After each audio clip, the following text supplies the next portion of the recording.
Hello students, हम लोगों ने इसके पहले की क्लास में अपरिमेय संख्याओं का संख्या रेखा पर निरूपण ये पढ़ा है और आज की क्लास में हम लोग पढ़ेंगे वास्तविक संख्याओं का दशमलव निरूपण। तो उसके पहले सबसे पहले तो हम ये चर्चा करें यहाँ पर कि वास्तविक संख्याएं क्या होती हैं। तो हम लोगों ने चूंकि परिमेय संख्याएं और अपरिमेय संख्याएं ये पढ़ लिया है, परिमेय तथा अपरिमेय ये हम लोगों ने पढ़ लिया है। अच्छा, रिकॉल कर लेते हैं, याद कर लेते हैं एक बार। परिमेय संख्याएं क्या थी? जो P बटे Q के रूप में होती थी। Q शून्य नहीं था और PQ पूर्णांक थे, यानी ये और PQ क्या है यहाँ पर? पूर्णांक, इंटीजर्स थे। और अपरिमेय संख्याएं क्या थी? जैसे उदाहरण के तौर पे 2/3 ले लीजिए, -5/4 हो जाएगा, 11 हो जाएगा, 0 हो जाएगा, एक्सेट्रा, बहुत सारे आदि। ऐसे ही अपरिमेय संख्या पढ़ रखी थी जो P बटे Q के रूप में नहीं होंगी, जो जहां PQ पूर्णांक हो, इसके रूप में हम नहीं दिखा पाएंगे इसको, इसी को हम लोग अपरिमेय संख्या बोल रहे थे। अपरिमेय संख्याओं के उदाहरण में देख सकते थे, √3 आया था, √3 आया था, 2, √5, √6, √7 आदि, ये सब हम लोग संख्या रेखा पर प्रदर्शित कर चुके थे। अच्छा, परिमेय संख्या और अपरिमेय संख्याओं को अगर संग्रह कर दिया जाए इनका, तो वो बन जाएगी वास्तविक संख्या, अर्थात रियल नंबर। तो रियल नंबर जो है वो रेशनल नंबर यानी परिमेय संख्या है तथा इर्रेशनल नंबर यानी अपरिमेय संख्याओं का संग्रह होता है। इन दोनों को मिक्स कर ले हम तो रियल नंबर बन जाएगा। मतलब रियल नंबर परिमेय भी हो सकता है, रियल अपरिमेय भी हो सकता है। तो ये रियल नंबर के बारे में इंफॉर्मेशन हो गई कि वास्तविक संख्याएं क्या है, परिमेय अपरिमेय को मिला देते हैं। अच्छा, अब आगे बात करें कि इसका दशमलव निरूपण अगर हम लोग देखें कि इसका दशमलव निरूपण यानी डेसिमल एक्सपेंशन किस तरह से हम लोग लिख सकते हैं, तो इसके लिए हम यहाँ पर एक इसको डायग्राम के थ्रू समझते हैं कि इसमें 3 तरह का दशमलव प्रसार दिखाई पड़ता है। कैसा? पहला जो दिखेगा वो होगा सान, यानी जिसको हम कहते हैं टर्मिनेटिंग, इंग्लिश में इसको कहेंगे टर्मिनेटिंग सांत। सांत या टर्मिनेटिंग का मतलब क्या होता है अभी आगे डिस्कस करेंगे हम लोग कि अगर हम भाग देना शुरू करेंगे दशमलव में बदलने के लिए तो एक स्टेज पे हमें शेषफल 0 मिल जाता है। आगे अभी इस पे बात करते हैं। यहां पर आते हैं, दूसरा कैसा मिल सकता है? असान तथा आवर्ती, यानी कि आपको यहां पर नॉन टर्मिनेटिंग मिलेगा, इसको कहेंगे इंग्लिश में नॉन टर्मिनेटिंग, एंड रिपीटिंग कह सकते हैं आप। Non terminating, repeating. तो आसान तथा आवर्ती, यानी कि दशमलव में जब आप बदलेंगे तो शेषफल 0 कहीं नहीं आएगा, लेकिन आवर्ती का मतलब होता है पुनरावृत्ति। शेषफल की पुनरावृत्ति होने लग जाती है, बार बार वही शेषफल आने लग जाता है। और वैसे शेषफल बार बार आएगा, आवर्ती होगा। उसी तरह से भागफल में भी कोई एक अंक या 2 अंक या 3 अंक की बार बार पुनरावृत्ति होने लग जाती है, तो उसको हम आसान तथा आवर्ती कहते हैं। और थर्ड है आसान तथा अनावर्ती, यानी कि एक तो नॉन टर्मिनेटिंग है, ये खत्म नहीं हो रहा, मतलब 0 नहीं आ रहा है शेषफल, लेकिन साथ में नॉन रिपीटिंग भी है, रिपीट भी नहीं हो रहा है। ना तो शेषफल रिपीट हो रहा है, ना ही भागफल में कुछ कोई अंक रिपीट हो रहा है। तो ये 3 तरह के हमें यहाँ पर दशमलव के प्रसार दिखाई पड़ेंगे। अब उदाहरण यहाँ पर देख लेते हैं। एक उदाहरण है यहाँ पर शांत के लिए देख लेते हैं। मान लेते हैं 7/8 एक ये परिमेय संख्या है। अब इसे हमें दशमलव के रूप में प्रदर्शित करना है, तो इसको हम भाग देंगे। तो हम भाग देके देख लेते हैं, 8 यहाँ पर लिखेंगे, 7 यहाँ पर लिखेंगे। अच्छा, अब जो 7 दिया हुआ है ये संख्या 8 से छोटी संख्या है, तो क्या करेंगे? हम एक दशमलव लगाते हैं, लेकिन दशमलव पहले 0 जरूर लगा लीजिए, 0 लगा लेते हैं, 0 दशमलव। अच्छा, एक 0 बढ़ा लिया यहाँ पे। अब 8 × 7 = 56, 8 × 8 = 64, यानी 64 आ जाएगा यहाँ पर। तो घटाएंगे, माइनस करेंगे तो आएगा यहाँ पे 6। अब चूंकि दशमलव पहले लगा चुके हैं तो अब 0 1 बढ़ा सकते हैं, 1 0 यहाँ पर बढ़ा सकते हैं, 0 बढ़ा लिया। अब क्या? 8 × 7 = 56 हो गया ये। फिर शेषफल में क्या बचेगा? 4 बच रहा है। फिर एक जीरो बढ़ा सकते हैं, अब 8 5 40। जैसे ही आपने 40 किया शेषफल शून्य आ गया। तो शेषफल शून्य आने का मतलब हो गया ये शांत दशमलव टर्मिनेटिंग है, यानी कि शेषफल अगर शून्य आ जाता है तो फिर वो दशमलव शांत या टर्मिनेटिंग बोला जाएगा। और अगर शेषफल शून्य नहीं आएगा, भाग देते चले जाइए, तो फिर दो संभावनाएं बनेगी कि अशांत तो दोनों केस में होगा, नॉन टर्मिनेटिंग माने खत्म तो नहीं हो रहा है, लेकिन हो सकता है रिपीटिंग आ जाए, आवर्ती आ जाए, माने कोई अंक या रिमाइंडर हमेशा बार बार रिपीट होने लग जाए कुछ के बाद, या फिर हो सकता है कि वो रिपीट भी ना करे और लगातार आता चला जाए। जैसे अशांत तथा आवर्ती के लिए देख लेते हैं एक उदाहरण। जैसे मान लेते हैं कि यहाँ पर हमने एक संख्या ले ली है 5/3, तो डेफिनेटली ये परिमेय संख्या है, कोई डाउट नहीं परिमेय संख्या है ये। अब इसको हम जरा भाग देके देख लेते हैं। 3 से भाग देना आपको 5 को, तो एक बार जाएगा क्योंकि बड़ी संख्या है, माइनस करेंगे 2 बचेगा। अब छोटा हो गया, दशमलव लगाए, 0 बढ़ाया, अब 3 से 18 हुआ ये, फिर 2 आ गया। देखिए ये रिमाइंडर अभी शेषफल यहाँ 2 आया था, फिर से 2 आ गया, क्योंकि अब आप सोच रहे हैं अब आप अगर फिर से यहाँ पे 0 बढ़ाएंगे तो फिर 20 आ गया, फिर आपको 6 बार ही ले जाना होगा, 18 फिर आएगा, फिर से ये देखिए रिपीट, यानी रिमाइंडर जो है शेषफल की पुनरावृत्ति होने लगी। तो यहाँ पर ध्यान, ये जो हमने उदाहरण लिया था इसमें तो एक ही अंक के बाद पुनरावृत्ति होने लगी है, लेकिन ऐसा जरूरी नहीं हो सकता 2 के बाद पुनरावृत्ति हो, 3 के बाद पुनरावृत्ति हो, 4 अंकों के बाद पुनरावृत्ति हो। इट वे पॉसिबल है, संभव है कि ऐसा हो सकता है। तो फिर इसका मतलब जब आप इसको ऐसे कर, यहाँ पर 2 जब आ गया तो अब आप सोचिए कि अब ये चलता चला जाएगा कहाँ तक, अनंत तक। तो वैसे ही ये 666 भी आता जाएगा, कहाँ तक आएगा, अनंत तक आएगा। तो हम क्या लिखेंगे, 5/3 का दशमलव प्रसार जब लिखा जाएगा तो 1.6666 डॉट डॉट डॉट ये लिखिए, या फिर इसको 1.6 बार लगा दीजिए। अब ये चिन्ह जहां मिलेगा आपको बार, उसका अर्थ होगा कि 6 का अंक ये बार बार रिपीट होता चला जाएगा, 66666। तो एक तो उदाहरण आपने यहां पर देखा जो हमने भाग देकर के आपको दिखा दिया। ऐसे ही यहाँ पे 7/8 का जो आया था वो 0.175 आया था टर्मिनेटिंग। यहाँ पर और भी बहुत सारे उदाहरण हो सकते हैं, जैसे हमने लिख लिया 1.43 पर बार लगा दिया। अब यहाँ पर क्या होगा, 2 अंक रिपीट होंगे बार बार। इसका अर्थ क्या है, ये 1.434343 कहाँ तक, अनंत तक। तो 2 अंकों की पुनरावृत्ति हो रही है, तो 1.4343 इस तरह से हम लिखते चले जाएंगे। तो ऐसे बहुत सारे उदाहरण मिल सकते हैं हमें। 3 अंकों की पुनरावृत्ति हो सकती है, 4 अंकों की पुनरावृत्ति हो सकती है, बहुत सारे उदाहरण मिलेंगे। अब आते हैं लास्ट अंतिम पर, अशांत तथा अनावर्ती पर। यहां पर क्या होगा, कंडीशन कुछ ऐसे मिल जाएगा। उदाहरण लेते हैं यहाँ पर कि जैसे 1.101001000 एंड सो ऑन, ये अनंत तक। अब इसमें आप बार नहीं लगा पाएंगे, क्यों, क्योंकि रिपीटिशन जो हो रहा है, पुनरावृत्ति जो हो रही है, वो समान अंतराल पर नहीं हो रही है। 1 0 आया, फिर 2 हो गया, फिर 3 हो गया, बढ़ता चला जा रहा है। आप बार नहीं लगा पाएंगे, ये बार नहीं लगा पाएंगे, क्योंकि 666 रिपीट था, या 43434343 रिपीट था, तो बार लगा दिया था यहाँ पे। इसका मतलब इसमें बार नहीं लगा पाएंगे। तो ये कैसी संख्या है, अशांत तथा अनावर्ती होगी। और भी लिख सकते हैं आप, जैसे 2.23 233 2333 एंड सो ऑन, ऐसा भी मिल सकता है। तो इस तरह से हमें देख रहे हैं, हमने देखा कि वास्तविक संख्याओं के दशमलव प्रसार मुख्यतः 3 प्रकार के मिलेंगे आपको, अशांत तथा आवर्ती, अशांत तथा अनावर्ती। अच्छा, इसमें ये जो 2 भाग शुरू के दिए हुए हैं, शांत तथा अशांत, ये दोनों परिमेय संख्याओं से संबंधित हैं, यानी ये दोनों जो हैं वो परिमेय संख्याएं होंगी। यानी परिमेय संख्याओं का दशमलव निरूपण 2 तरह से होगा, शांत टर्मिनेटिंग या अशांत तथा आवर्ती मुख्य है यहाँ पर, ये भी परिमेय संख्या है। लेकिन अशांत तथा आवर्ती वाली संख्याएं हमेशा अपरिमेय होंगी, ये अपरिमेय संख्याएं हैं। तो यहां पर जो महत्वपूर्ण पॉइंट आ रहा है, इंपॉर्टेंट पॉइंट, अब वो ये आ गया कि वास्तविक संख्याओं में परिमेय तथा अपरिमेय 2 संख्याएं हैं। परिमेय के 2 तरह के दशमलव निरूपण होंगे, शांत टर्मिनेटिंग, अशांत तथा आवर्ती, नॉन टर्मिनेटिंग एंड रिपीटिंग।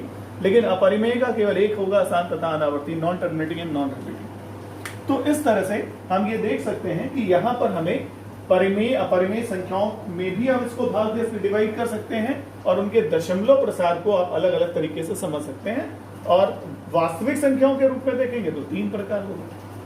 तो ये दशमलव प्रसार है यहाँ पर। इसी तरह से हमें ये ध्यान रखना होगा कि जो पाई है वो भी आपको पता है कि पाई भी एक अपरिमेय संख्या होती है। ये जो पाई है ये अपरिमेय संख्या है, ध्यान दीजिएगा। इसका मान दशमलव के अंकों में अगर लिखें तो 3.1415926 एंड सो ऑन, ऐसे चलता चला जाएगा, बहुत अंक। और इसमें कहीं रिपीट नहीं हो रहा अंक कि बार लगा सके आप, बिल्कुल एकदम अलग तरीके से आता जाता है। तो ये जो पाई है ये भी क्या है, अपरिमेय संख्या है। और ध्यान देंगे कि हम लोग पाई को इक्वल्स टू 22/7 जो लिखते हैं, ये एक्चुअली क्या है कि 22/7 का दशमलव निरूपण करेंगे तो 2-3 अंकों तक सेम आता है, इसी के बराबर लगभग आता है। तो ये इसका लगभग मान लिया जाता है, ये अप्रोक्सीमेट मान है इसका, इसको अप्रोक्सीमेट कहते हैं इंग्लिश में। ये एग्जैक्ट मान नहीं है। तो आप ये मत कंफ्यूज हो जाइएगा कि पाई तो 22/7 है और 22/7 तो परिमेय है, तो आप कहेंगे ये परिमेय ये अपरिमेय, ये कैसे? तो 22/7 हम लोग कैलकुलेशंस में लेते हैं मैथ्स में कि इसको सरल करने के लिए, अदरवाइज ये 22/7 के बराबर ऑलमोस्ट नहीं होता, लगभग होता है। 2 अंक 3.14 तक बराबर हो गया। तो इसको हम लोग 22/7 ले लेते हैं क्वेश्चन को सॉल्व करने के लिए, जिससे कि आसानी रहे कैलकुलेशन। तो ये दिमाग से निकाल दीजिए कि पाई बराबर 22/7 है, पाई लगभग है, ये लगभग मान होता है। इसको अगर हम ऐसे लिखें अप्रोक्सीमेट तो सही रहेगा। तो ये बात ध्यान रखिएगा कि पाई जो है वो अपरिमेय संख्याएं होती है। और उसका दशमलव निरूपण ऐसे देख सकते हैं कि ये नॉन टर्मिनेटिंग तथा नॉन रिपीटिंग है।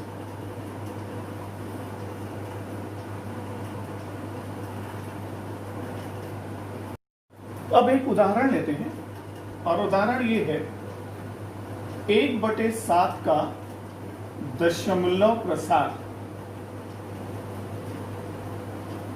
ज्ञात कीजिए। तो हम क्या करेंगे, क्योंकि हमें 1/7 का दशमलव प्रसार ज्ञात करना है तो हमें भाग देना पड़ेगा। तो हम यहां पर लिखेंगे 7, और 7 भाजक हो गया, भाज्य क्या है 1 है। अब 1 छोटा है 7 से, तो इसका मतलब दशमलव लगाना पड़ेगा, तो वही 0 बढ़ा करके लगा लेते हैं। आपने एक 0 यहाँ पे बढ़ा लिया।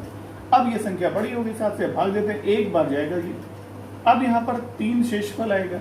अब आप एक 0 बढ़ा सकते हैं, दशमलव अगर लग गया है तो फिर हम 0 एक एक करके बढ़ा सकते हैं। तो 30 आ गया, 30 आ गया। अब 7 चौक 28 होता है, तो 4 बार गया ये, यहाँ पर शेषफल 2 आ गया। अभी भी रिमाइंडर 0 तो आया नहीं है, अभी हम आगे बढ़ के और चेक कर लेते हैं। फिर 20 हो गया ये, 7 दूनी 14 ले लिया क्योंकि 21 ज्यादा हो जाएगा, 6 आ गया। अब 7 का पहाड़ा हमें पता होगा, 7 7 49, 7 8 56, 8 बार जाएगा ये, 56 आ जाएगा। अब ये 4 आ गया, तो 7 5 35 आ जाएगा, यहाँ पर 35 आ गया, 5 आ गया। फिर एक 0 बढ़ा है, 7 7 49 आ गया। अब यहाँ पर देखिए 1 आ गया। अब आप अगर जैसे ही यहां 0 बढ़ाइएगा, देखिए फिर से वही आ गया 10, एक बार जाएगा, 7 आ गया, फिर 3। अब आप ध्यान से देखें तो यहीं से ये इस स्टेप में शेषफल रिपीट हो गया, जहां से शुरू किया था वहीं पर पहुंच गए। फिर 3 आ गया, 3 देखिए ये था, फिर से 3 आ गया। तो इसका मतलब अगर यहाँ 1 आया है, तो अब अगर यहाँ 0 बढ़ाएंगे, हम एक देख लेते हैं इसको बढ़ा के, 0 बढ़ाएंगे तो 7 चौक 28 हो गया। फिर से देखिए 2 आ गया, और अब फिर से ये रिपीट हो गया 2 यहाँ पे भी रिपीट हुआ। तो फिर से देखिए अंक रिपीट होने लग गए। तो इसका मतलब ये हुआ कि अब हम 1/7 का दशमलव निरूपण लिखेंगे 0.142857, और इस पर लगा देंगे बार। जहां तक रिपीट हो रहा है, देखिए ये 1425 यहां, इसके बाद फिर से रिपीट होने लग रहा है, तो एक बार सबको लिख करके ऊपर लगा देंगे बार। तो ये इसका दशमलव निरूपण हो गया। ठीक, तो इस तरह से हमें दशमलव प्रसार ज्ञात कर सकते हैं। और आप देख सकते हैं ये परिमेय संख्या है। परिमेय संख्या का दशमलव निरूपण या तो 0 आ जाता, शांत हो जाता, वो तो है नहीं। तो इसका मतलब रिपीट होने लग गया दशमलव, पुनरावृत्ति होने लगी, तो ये अशांत तथा आवर्ती, यानी इसको आप यहां पर लिख सकते हैं कि ये अशांत तथा आवर्ती है। कहीं कहीं पर इसको अनावसानी तथा आवर्ती लिखा हुआ है, वो भी सही है। तो आसान तथा आवर्ती कह सकते हैं या अनावसानी तथा आवर्ती कह सकते हैं। तो एक प्रश्न हमने ये किया जिसमें दशमलव के रूप में परिमेय संख्या को हम लोगों ने निरूपित किया। अब हम प्रश्न करेंगे जिसमें दशमलव में दिया हुआ है और उसको हमें p बटे q के रूप में, भिन्न के रूप में, अंश बटे हर के रूप में लिखना है।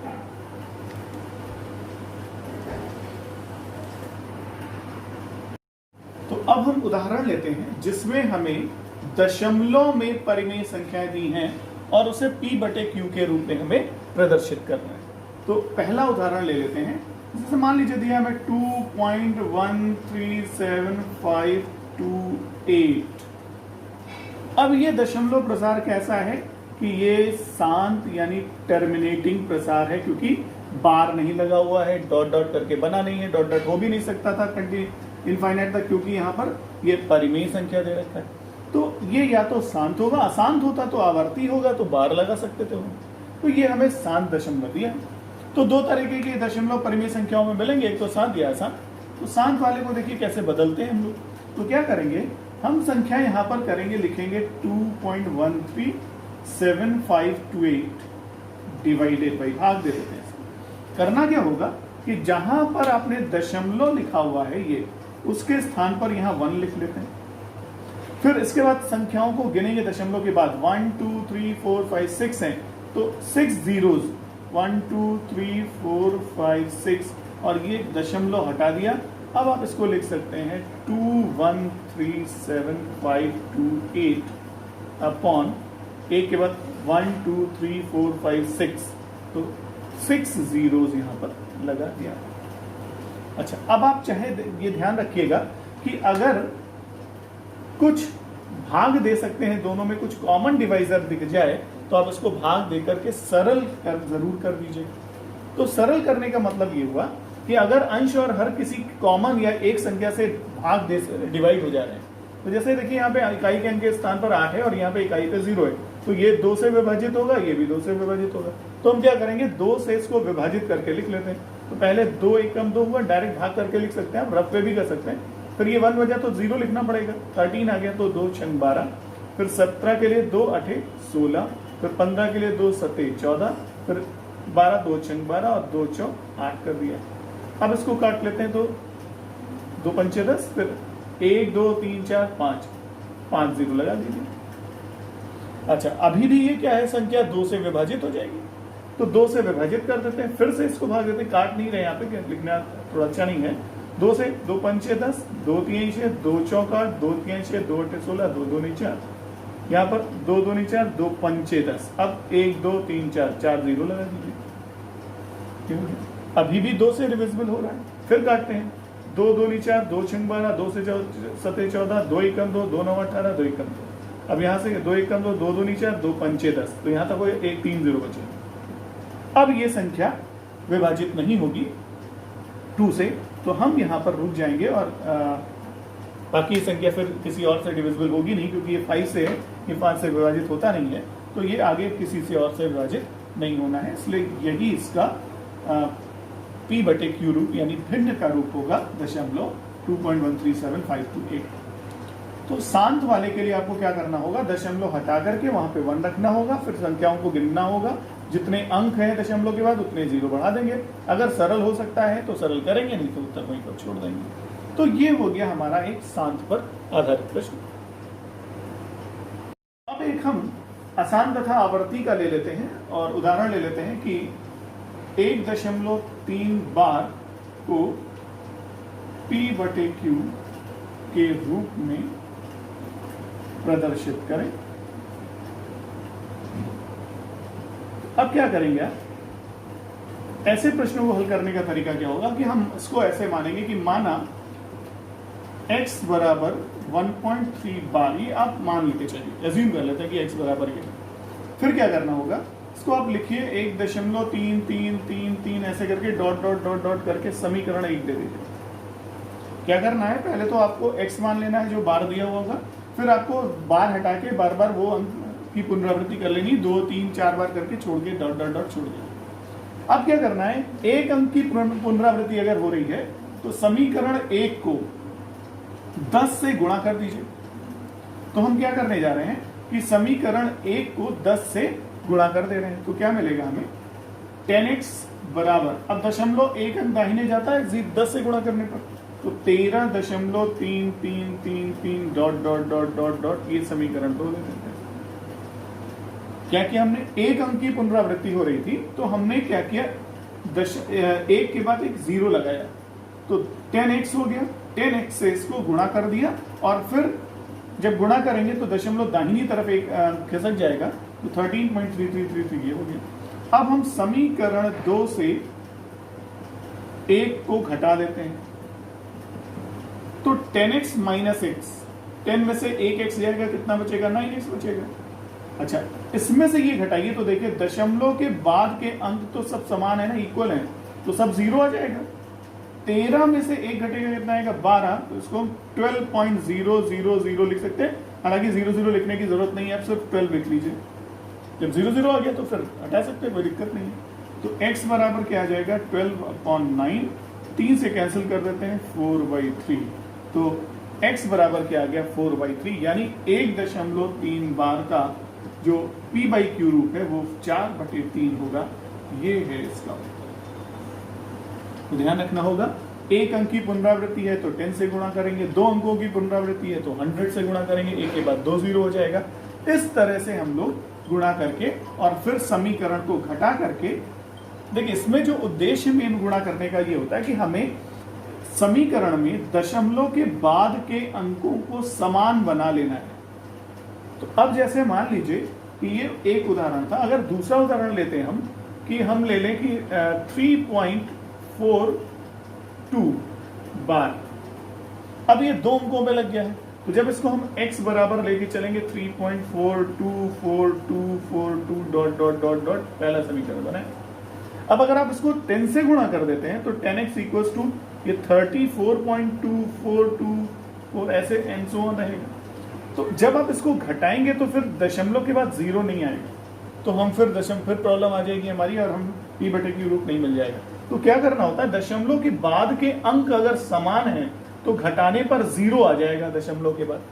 तो हम क्या करेंगे, अब ये एक यहाँ पर कम कर देंगे, यहाँ 4 से शुरू हो रहा है दशमलव के बाद, यहाँ 2 से शुरू हो रहा है, तो अगर हम एक और दाहिनी तरफ खिसका देते तो 4 से ये भी शुरू होता, 4 से ये भी, बाकी 2, फिर 4 एंड सो ऑन बराबर हो जाता। तो यहाँ पर ये वाला स्टेप ना लेते, अगर लिख भी लिया है तो कोई दिक्कत नहीं है, फिर 100x कर लीजिए, तो 342 पॉइंट, अब ये 424242 डॉट डॉट डॉट समीकरण 2। अब आप इन दोनों को घटाइएगा, इसको बीच में नहीं लाना, क्योंकि दशमलव के बाद अंक समान होने चाहिए। दशमलव के बाद के अंक अगर समान नहीं होंगे, ये अंक देखिए, ये अंक समान है, जबकि यहाँ इन दोनों में ये समान नहीं था।